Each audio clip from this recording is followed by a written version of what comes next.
हाँ जी, सत श्री अकाल बाबे, किद्दां जी सारे। आ देख लो जी, अज अपनी गड्डी दे ना मीटर बदलने जा रहे हैं। आ तो हैगा LXI मॉडल वाला मीटर, जमा ही सैंपल है, थोनों पता ही है ना। RPM मीटर है, ठीक है ना, साइड ते सिल्वर जा। तो आपां नूं मीटर मिल गया सी। ये हुण तुसीं कहंदे होवोगे कि बई खड़ी दी स्पीड किवें 30 ते आ। ये बाबे जदों आपां प्लग लाया ना पिछे, तो ये फिर अपना सही हो जाऊगा। बाकी देखते हैं हुण वर्किंग होंदे RPM ते तुसीं डिफरेंस देख लो किन्ना लुक दे विच, आपे दस दोगे किहड़ा वधिया लगूगा। ते हुण लाउणे आ बस आपां इत्थों खोलना ये, ठीक है जी। आ 2 नट खोल के बाकी देखते हैं की खुलदा हैगा। 4 नट फिर मीटर दे, ठीक है जी। ते देखते हैं ये आपां मैं हुण दिखा दिंदा जी किन्नी चली है गड्डी। 3 डंडे का तेल दे जी। ते सारी गड्डी चली हुई है जी अपनी 1,49,718 किलोमीटर। देखने हुण आ मीटर की किन्नी भी चलाई हो पिछले ओनर ने, देखने किन्नी रीडिंग आउंदी है। आ बड़ा सोहना लगदा यार, मैं तो कहना है ना सैंपल नालों। चलो छेती छेती लाउने जी, फिर दिखाने थोनों। टाइम लैप्स देखो तुसीं।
हाँ जी बाबे, हुण दसो जी किवें लगदा अपना मीटर।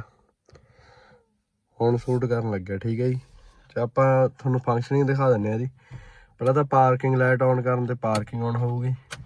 फिर इहदे आए सुच लाए तो आउंदे आ 78,000 चल गया, ठीक है। हुण अज तो अपनी गड्डी सारिਆਂ ਦਾ ਜਿਹੜਾ डाउट ਸੀਗਾ बाबे मेरा भी कि RPM ਚੱਲਣਾ कि नहीं, देखते हैं।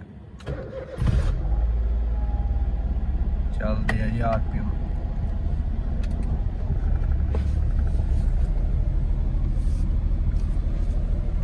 मीटर अपना हैंड ब्रेक वाला साइन आउंदा हैगा, चारे इंडीकेटर वाला आउंदा, डिपर का भी आउंदा, यानी कि सही है। कुल मिला के सही है मीटर। तो सोहना भी बहुत लग रहा जी। ते पहले नाल तो सोहना ही लग रहा, पहला इहो जिहा सीगा। दस्सो, ठीक है जी। चलो ठीक है जी, अज की वीडियो च इन्ना ही सी।